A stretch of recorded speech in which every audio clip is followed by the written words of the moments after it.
Yes, that's right, everybody. I am home. I am home. If you've been following this saga, you know that that is not a given right now in Southern California, but I am home. I am very happy to be back in my fake office, which is my bedroom, with the draft board wedged in between me and the bedroom.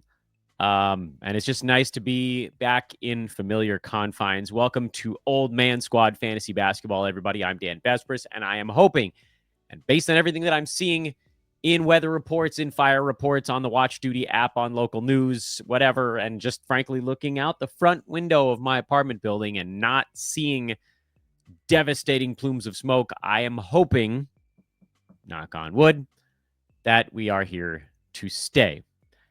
Thank you all for bearing with me during this week. Obviously, we didn't get nearly the volume of shows out that I intended. We got almost no social media stuff out because basically anytime I had a free moment, I tried to do a recap show. I think I got like 2 of them out.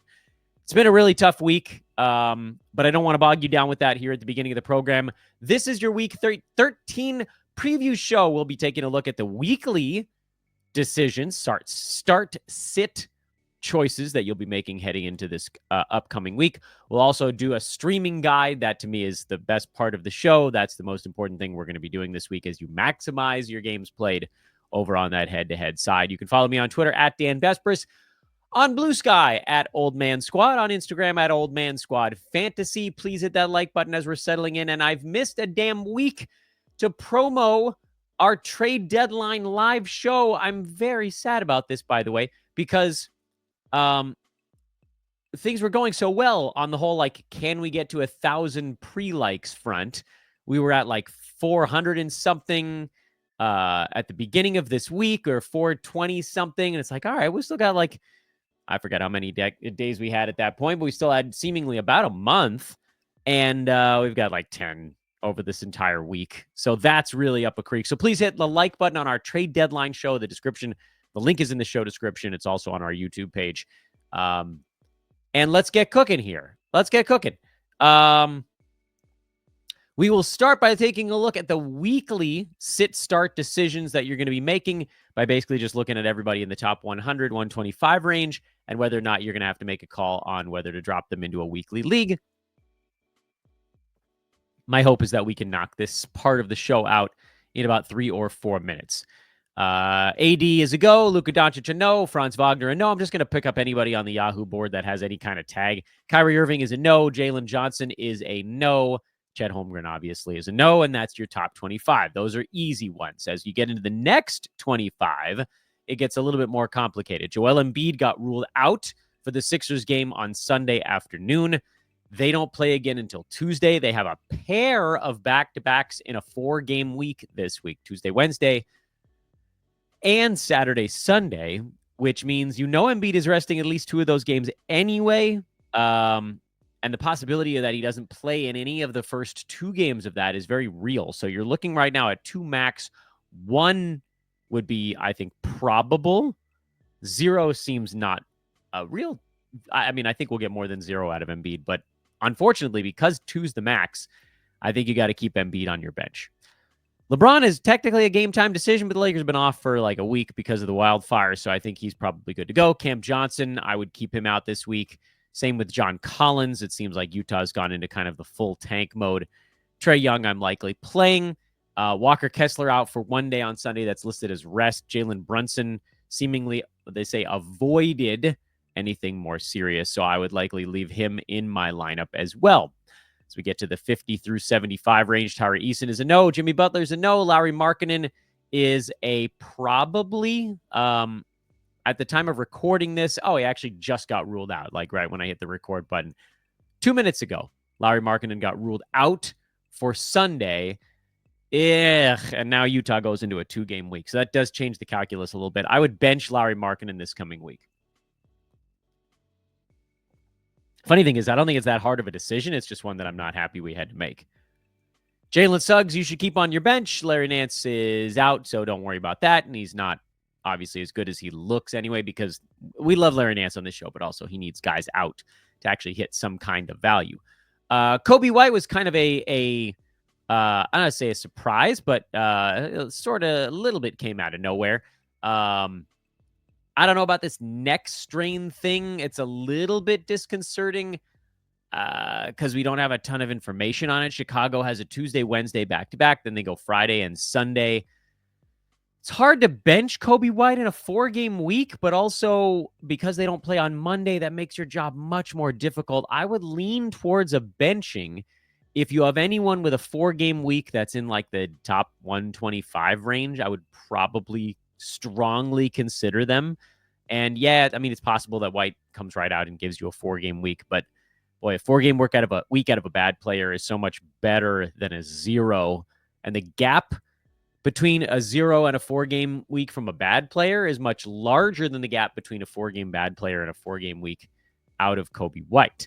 DeAndre Ayton was ruled out for some calf soreness, and that could linger. So I would probably bench Ayton, even though they actually go into a good schedule at the end of this week. He's like a 45-55 kind of play. Like I'm 45 play, 55 bench. If you don't have a better option, okay, fine, drop him in there because probably he'll be okay by towards the end of the week. But with Ayton and the Blazers, you just never know because the tank is on. Ingram's out. You're not worrying about Robert Williams, not worrying about Royce O'Neal, Herb Jones, or Cam Thomas. These guys are all out as well. Before we get to the next tranche of players, BetOnline continues to be the world's most trusted betting platform and your number one source for online betting in the year 2025 AD. Whether you're a seasoned fan or a first-time bettor, BetOnline is your ultimate game day companion. From touchdowns to three-pointers and hat tricks, BetOnline has you covered on every game, every play, and every win. Plus, BetOnline boasts the largest selection of odds on everything from football to the NBA and college basketball, NHL and UFC. BetOnline remains your number one sports betting source for the new year. BetOnline. The game starts here. Finishing up the weekly start sit, because these guys, once you get outside the top 100, you better be damn sure they're starting and playing a 4-game week. Otherwise, it's definitely a no. Ayo Dosunmu, no. Contavious Caldwell-Pope, no. Jeremy Grant, no. Jabari Smith Jr. is out for a while. Jeremy Sohan is actually an interesting one. He was questionable for the Lakers game. That got postponed. They'll play again tomorrow. So he is sort of your classic, like, play him if he goes on Monday guy. If he doesn't, you don't. Where was I? I lost my place. Is there anybody else that we really need to cover here? I feel like Draymond Green. There he is. Draymond Green was sort of the last name on the list because the rest of these guys are not even remotely close to starter level. Draymond is probable for Monday for the Warriors. Golden State has a little bit of a weird schedule this week. That's decent at the front end and not great at the back end. Only a 3-game week, so I would be looking for an alternate to Draymond anyway. If you have no alternate, I think you probably do get all 3 games out of him because the Warriors have to find ways to win. But you should be looking for someone else to drop into your lineup. Next thing on the list, and this is the fun part, is, let's make sure I go full screen on this bad boy. The streaming board. Here's the, whoopsies, changed the tab. Here's the streaming board for week 13. Obviously, we're recording this on Sunday, so there's a little bit time left. Let's make it a little bit bigger also for those watching with us on YouTube.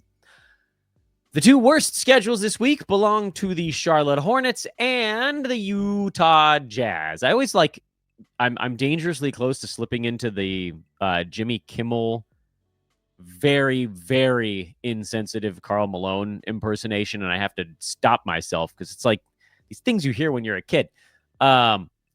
Charlotte and Utah both play Wednesday and Friday. You guys can see it on your screen as I scroll back and forth between the two, which means there's no great way to avoid the bad part of their schedule because it's bad at the beginning and it's bad at the end. And the only part of the Utah-Charlotte schedule that's not terrible is Wednesday, Friday, but those are the heaviest traffic days of the week. Wednesday is the first day you might actually have a full schedule without streaming any extra players. Might.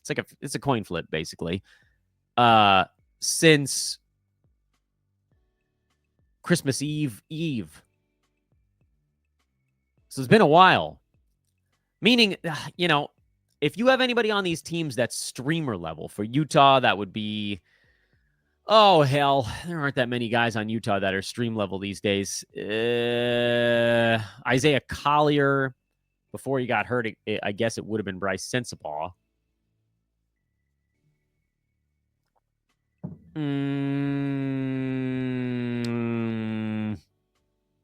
Svi Mikhailiuk, I guess, is stream level. Abandoned ship. And if you have any stream level guys on Charlotte, and again, I legitimately have no idea who the hell that would be, because they're really like a 4-horse team right now. Nick Richards, backup center, stream extraordinaire, because he did have a pretty good game. Richards did in Charlotte's last one before the postponement. Cody Martin, I guess, would be sort of on the edge of stream level. So all that to say, if you're messing around with these guys, you're going to want to get away from it. And this is the way that we like to approach the stream discussion. By week 13, you guys should have a pretty good handle on how we do this. But if there's somebody new watching the show, welcome. Thank you. Please hit the subscribe button. It's good to hear. Good to have you. Good to hear from you. You can also throw a comment in the comment section, although I'll admit I'm about 5 days behind on answering those because of the Palisades fire. You probably don't have a Utah or Charlotte streamer, but if you do have someone who's fringy on those clubs, now you want to get away from it. The problem is there aren't that many teams that have a really good schedule to start the week because Monday and Tuesday have a combined 13 games, and the teams that play on Monday, by and large, don't play again until Wednesday, in fact, completely. And then even then, there aren't that many teams that go heavy earlier in the week. The exceptions to that, the teams, and I'll highlight the days of the week as we're doing it on YouTube. And by the way, you guys should be clicking into this Google Sheet. So go to the show description. Look for the part where I forget exactly how I labeled it. I think it's called like Dan's Mega G Sheet for the year 2024 or something like that. So click into that. Click on the streaming calendar.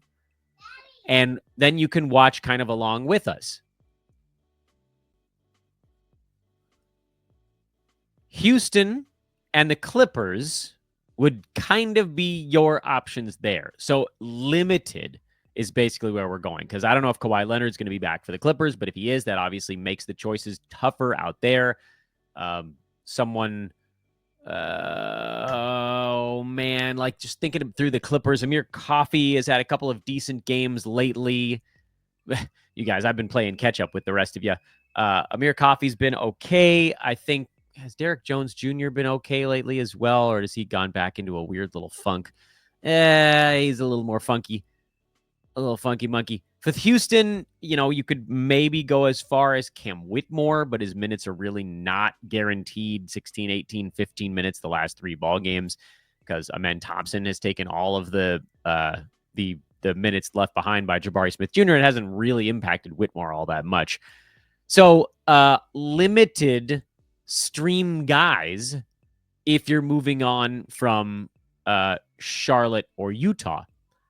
So that's kind of what makes this week hard. Those are the teams that you want to go to.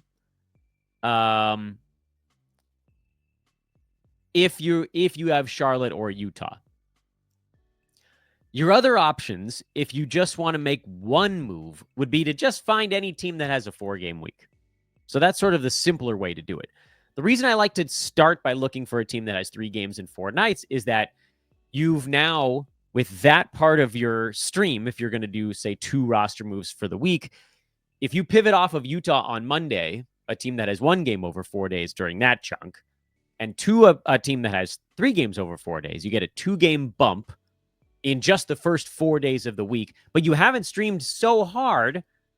Like, first of all, there's nobody that goes back-to-back Monday or Tuesday. If there was, you could also get a 2-game bump, but you'd have to use another roster move potentially on Wednesday. That's too often. You end up using 3 of your 4 stream moves on 1 roster slot, and it limits your ability to max out other spots on your roster that maybe you're not playing often enough. So, yeah, if you were moving from Utah to, say, Houston or the Clippers, and you wanted to go Amir Coffey or you wanted to go Derek Jones Jr. or something like that, or I don't know, whatever. You guys get the idea. After that, Certainly for the Clippers, not necessarily for Houston, you'd be making another move on Friday. And again, you can see this on the screen before you, especially if you're opening up the Google Sheet and working along with us. Clippers only have one game over 4 days after the 3 games the first 4 days. So they go Monday, Wednesday, Thursday, but then they only play Sunday between then and the following Tuesday.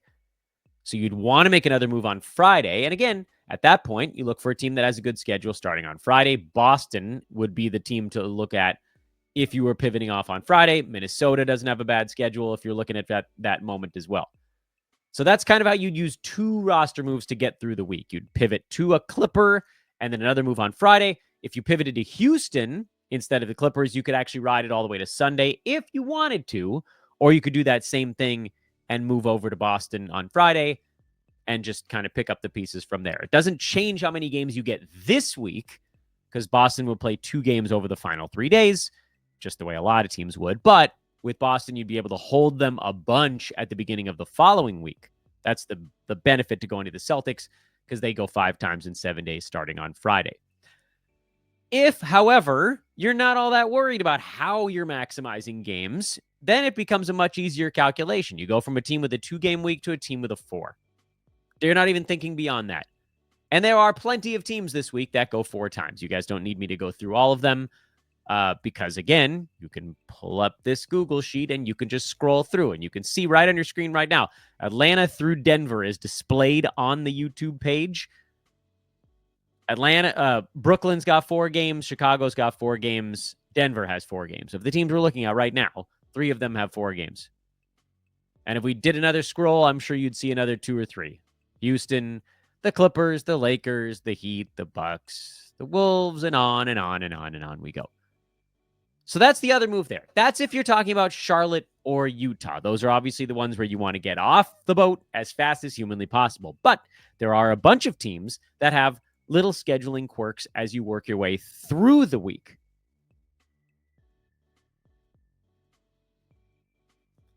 Let's go through some of those one by one. Boston being the first one, and I color-coded them kind of like a purplish blue because Boston goes from having a bad schedule to start the week to a very good one towards the end of the week. They only go 1 time the first 4 days, just like Charlotte, just like Utah. But you can get back on Boston on Friday, or you could just brave the 3-game week because they roll into a really good schedule from Friday of this week until Thursday of next week. That's a 5 and 7. That's your optimal long streaming spot. Also on the sort of wonky scheduling list, the Detroit Pistons, who play on Monday, but then you probably want to get off the Pistons starting on Tuesday because they only have 2 games the rest of the week. This is a really fun spot, actually. Same with a couple other teams that we'll highlight here in a minute. Detroit, you want to pivot off on Tuesday. Is there another team that we wanted to do the Tuesday pivot? Washington. But then Washington, you can kind of come back towards the end. So Detroit is the only one that's a Tuesday pivot where you want to get the hell off the Pistons basically for like the next 13 days. The Pistons have 5 games over 13 days after they open the week with a game on Monday. So they go into a really light scheduling span that lasts almost 2 full weeks. The nice thing is you can find some teams actually that go 8 times over those 13 days. So you could make 1 roster move and get a bonus 3-game bounce. Or you can do a couple of roster moves. And here's the easiest one to do right now is to go to any of the teams that have 4 games the rest of the week starting on Tuesday. And there are quite a few. We already talked about Brooklyn, Chicago, Denver, Milwaukee, Philadelphia, I think are the 4, 5. How many did I just list? 5 of them. So those are the teams you can look at if you were leaving the Pistons on Tuesday. The Golden State Warriors, you could do the same thing on Tuesday, or if you liked your Warrior player a lot, you could move off of Golden State on Thursday because then they only have 2 games over 6 days from that span. So now you're looking for who goes 4 times over 6 days starting on Thursday of this week. And admittedly, it's not as many choices. Let's see. Are there anybody?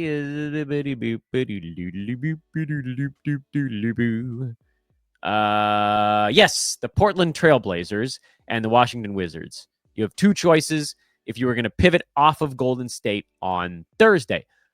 Indiana has a wonky schedule, but only on the very last day of the week. Otherwise, they just go every other day. So you can either move off of Indiana now or wait and then get the hell out as fast as you can on Sunday because they are off for 4 consecutive days. So if you have an Indiana Pacer fringe level player, which would be like a Benedict Mathurin, a TJ McConnell, that's probably it on the fringe level guys in Indiana. Do not hang on to those guys on Sunday because you can get 3 games over those 4 days from a couple of teams. Clippers are the ones you can actually see on the screen right now, where you turn a 0 into 3 games. That's incredible. That's a huge bounce. So Indiana's schedule goes from to just god-awful on Sunday. The Clippers, believe it or not, are actually a team that has kind of a weird schedule this week, too. They're the flip of Boston, pretty much, in that the Clippers have a good schedule the first 4 days and then a bad schedule the next 4 days. So if you have a Clipper, hang on to them until Friday, and we already talked about after that, you want to go back to Boston. Memphis is a team that has a perfectly fine schedule through Friday, but then their schedule gets light starting on Saturday, where they go just 2 times over 6 days starting on Saturday of this week through Thursday of next week. And the good news is there's actually a handful of teams that go 4 times over that stretch, and you can see a couple of them on your screen. Atlanta has 4 games in those 6 days. Boston has 4 games in those 6 days. Golden State, actually, after having a bad schedule to start the week, they end up with a pretty good schedule starting on Saturday of this week, but even better if you could wait all the way until Monday.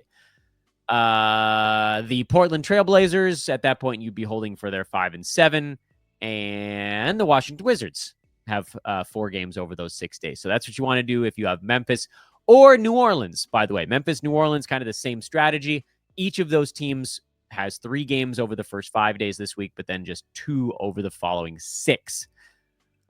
Actually, believe it or not, New York has the same problem, and I just forgot to color code them, and I don't actually know why. So then, you guys can watch me do it in real time. Let's color code the New York Knicks here as well. So Memphis, New Orleans, New York, these are teams that don't go Saturday, Sunday of this week. Same with Toronto. Toronto's even worse. They go 1 game over 5 days after that, but it's the same general principle. You're looking for 4 games over the 6 days after that. Toronto, if you wanted to just capitalize on sort of a short burst, you could do that as well. The other wonky schedules, Sacramento, that's one where you want to get out on Friday. So it's similar to what we talked about with the Clippers. Go back to Boston. Boston's the way to go there. Or if you wanted to play it shorter, you could do that as well. Just go 3 games over 4 days starting on Friday after Sacramento. You could then come back to the Kings on Wednesday of next week. And finally, the Washington Wizards actually have a midweek screwball schedule. And this is a really tough one to finagle. And frankly, you might be better off just riding with the Wizards because it's so hard to pull off this particular stream. Because Washington plays Monday, then they've got 1 game over 4 days. Then they go right back into a back-to-back over the weekend, Saturday, Sunday. So it's a 4-game week, but there is a mid-pocket because they play 3 of their 4 games on the first and then final 2 games of the week. So if you really, really wanted to, with the Wizards, if you trusted you could get your guy back, you could pivot to one of those teams that has 3 games Tuesday through Friday. Oklahoma City, New Orleans, Milwaukee, Denver, Dallas, Brooklyn are the choices there. And then come back, sweet, sweet Washington, come back to sweet, sweet Washington starting on Saturday. So those are all the different options you've got. And there's a lot going on here because there's so many teams that have those little, 1 game in 4 day pockets that you want to kind of work around.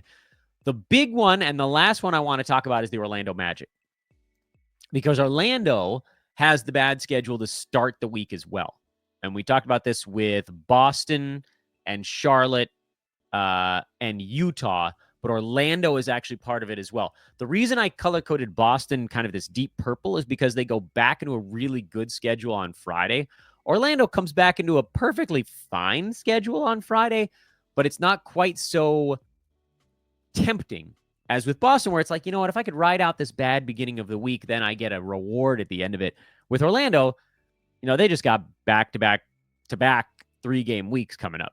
So, 9 games over 21 days, like it's not going to kill you, but especially with Paolo slowly ramping up and blah, blah, blah. And Orlando does have some fringe level guys out there.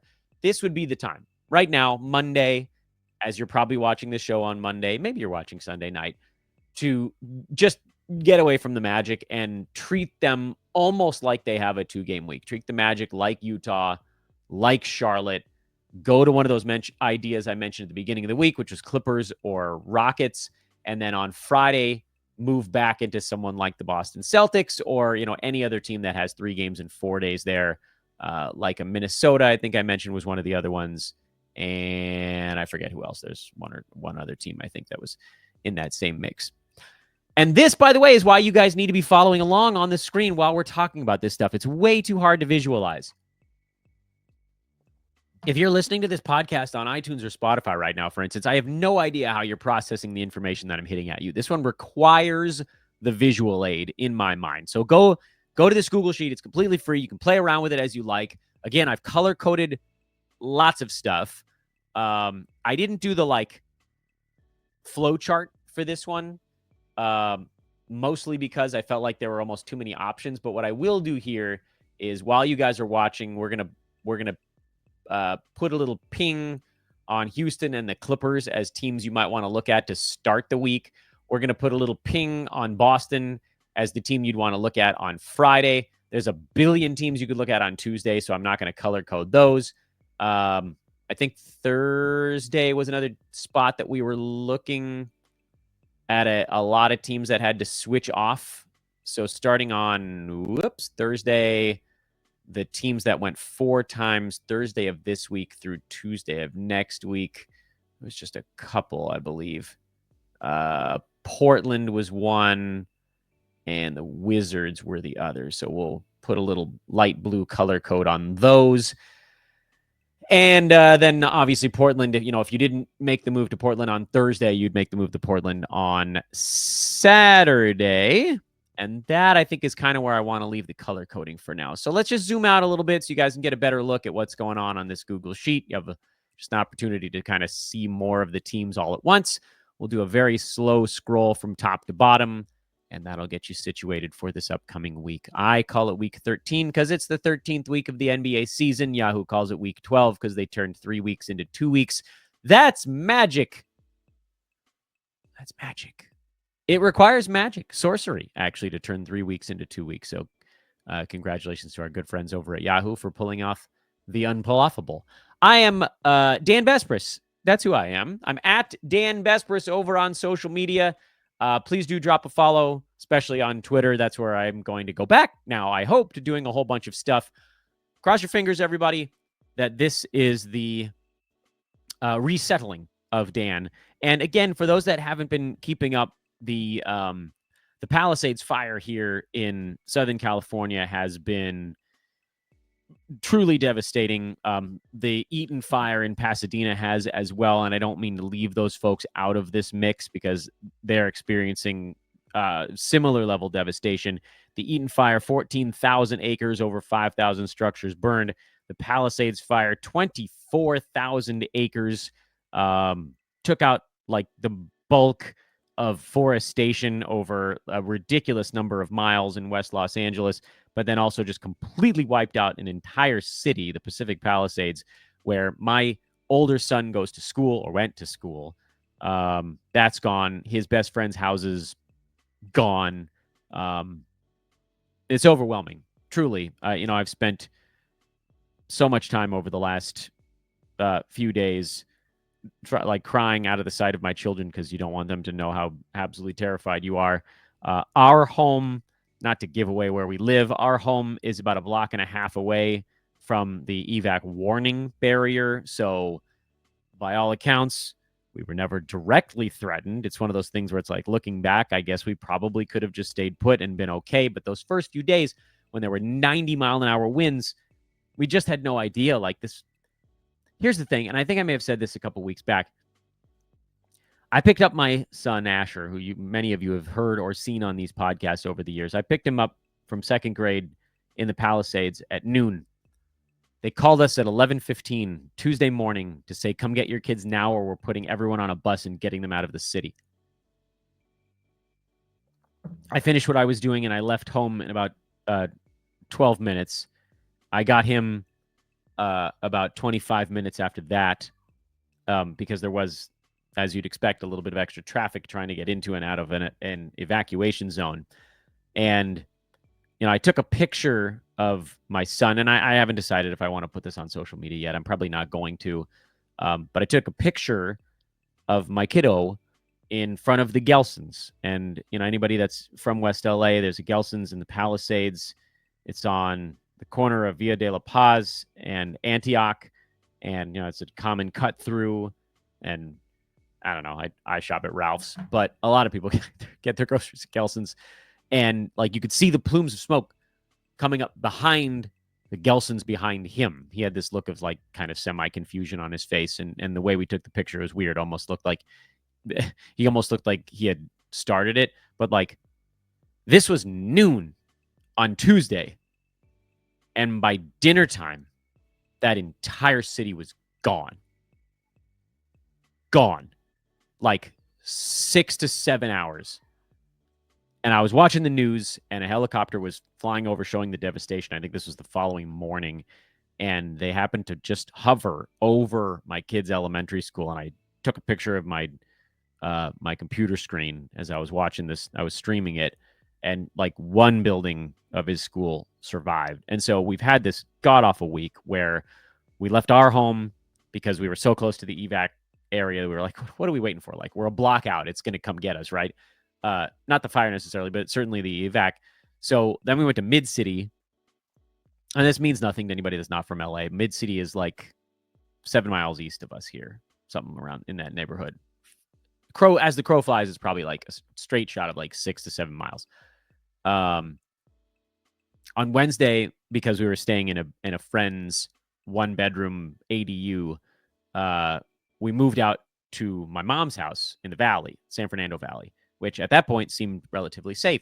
And we stayed there Wednesday, second half of Wednesday, Thursday, and the first half of Friday. And then, as many of you know, the fire started to creep up what's known as the pass here in Southern California and was trying to clear the ridge line between what they refer to as the city and what they refer to as the valley here in LA. And the valley is sort of like the suburbia. That's where all the families go. It's where I lived out there from the age of 11 until 18. It's where my mom still lives.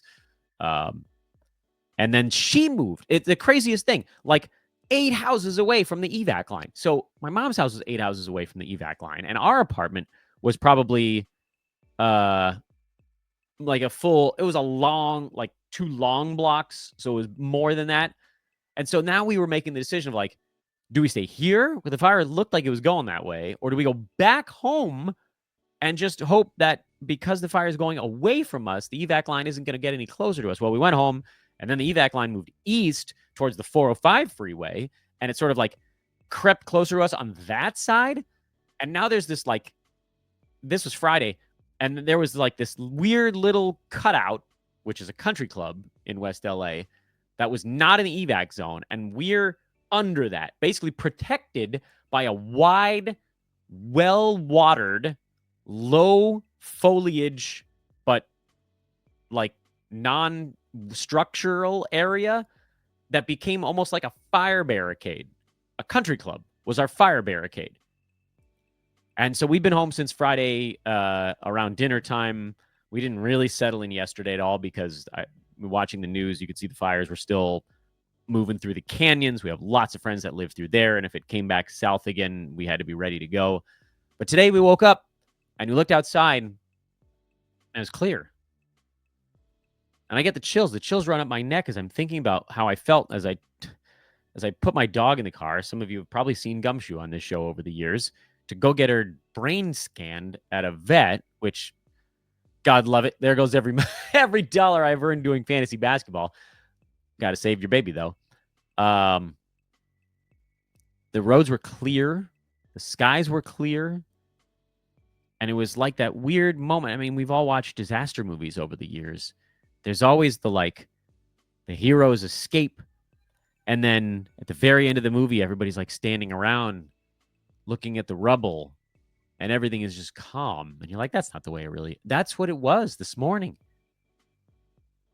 And so now the process is make sure everything is contained, start the cleanup, and try to get back to whatever existence these families, these people can get back to, myself included. It's weird to feel like I'm one of the lucky ones, and all we lost was our community. We only lost my son's school and his community. But our home is here, and so we're back in it, and you can see by the poster board behind me, this is my fake office. It's good to be back. And I'll end this little wrap up here with thank you to all of you again for hanging out whenever you can. Thank you for all your shares. Thank you for all your likes. Thank you for reaching out and making sure that I was okay. We're okay. We've got our stuff. Most of it's still in the car, but we're going to start bringing it back inside. We're hoping that that doesn't throw a jinx on anything. And thus the multi-year process begins for all of our good buddies, all of our friends getting back to their normal life. It is, it's crazy, man. We found out that they're moving my son's school altogether to a brand new location. The entire elementary school will be on the move, which again, that's when my son saw me cry because it was good news, and I was willing to let him experience that one, because the other stuff you kind of want to shield the kids from. The kids already scared enough. Anyway, love you guys. Thanks for watching. Back tomorrow, hopefully with a double dip and a whole lot of social media that I have needed to catch up on. I'm Dan for Old Man Squad. Stay safe out there, everyone. We'll see you soon.